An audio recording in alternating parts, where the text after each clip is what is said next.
August 29 വ്യാഴാഴ്ച.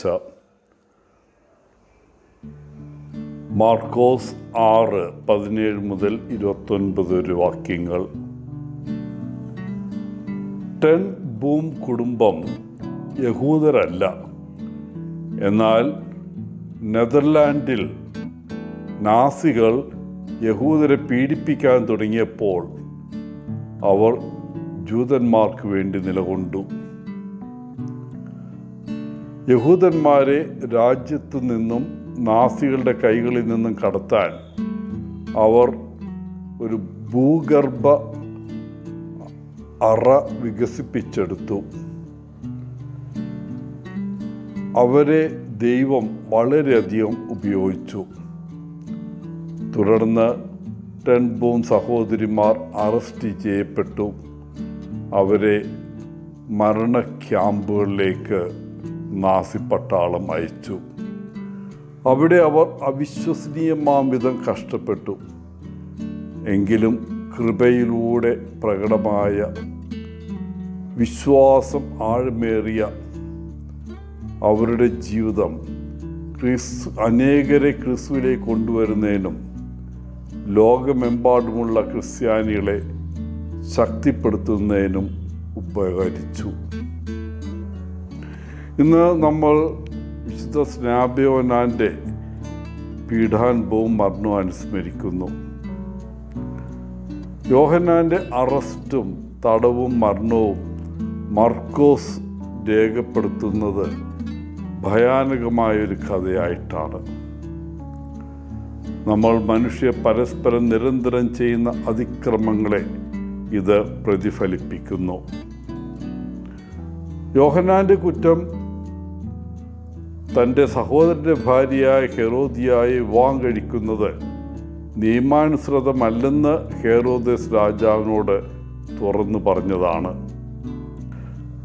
ഇത് കേട്ടപ്പോൾ ഹെരോദിയായ്ക്ക് യോഹന്നാനോട് പക തോന്നി. അവനെ കൊല്ലാൻ അവൾ തക്കം പാർത്തിരുന്നു. ഹെറോദസിൻ്റെ ജന്മദിനാഘോഷവേളയിൽ ഹെരോദിയായുടെ മകൾ മനോഹരമായൊരു നൃത്തം ചെയ്തു.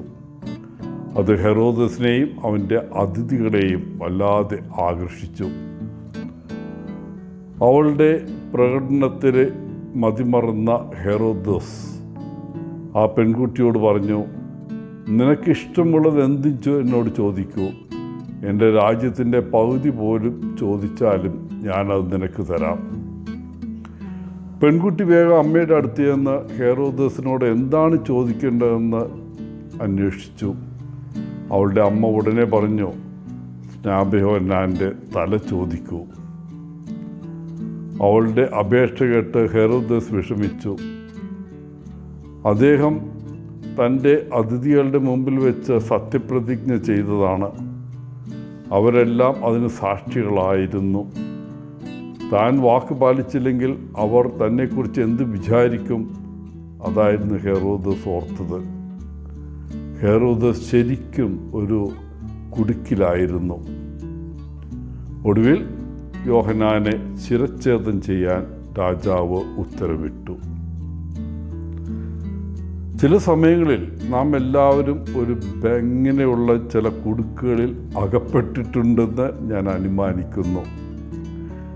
ശരിയല്ല എന്ന് നമുക്കറിയാവുന്ന എന്തെങ്കിലും ചെയ്യാൻ നമ്മളോട് മറ്റുള്ളവർ ആവശ്യപ്പെട്ടേക്കാം. അല്ലെങ്കിൽ ഭാവിയിൽ ഒരു ഘട്ടത്തിൽ ഇത്തരം സമാനമായ അവസ്ഥയിൽ നമ്മൾ ആയിരിക്കാൻ സാധ്യതയുണ്ട്. അവർ ചെയ്യുന്ന കാര്യങ്ങളുമായി പൊരുത്തപ്പെടാൻ മറ്റുള്ളവരുടെ സമ്മർദ്ദമുണ്ടാകുമ്പോൾ എഴുന്നേറ്റ് നിന്ന് ശരിയായത് ചെയ്യാൻ പ്രയാസമാണ്. ഈ സമയങ്ങളിൽ നമ്മുടെ നിലപാടിൽ ഉറച്ചു നിൽക്കാനും ശരിയായതും നീതിപൂർവവും ആണെന്ന് നമുക്കറിയാവുന്നത് ചെയ്യാനും നമുക്ക് ശക്തിയും ധൈര്യവും ഉണ്ടാകുമോ?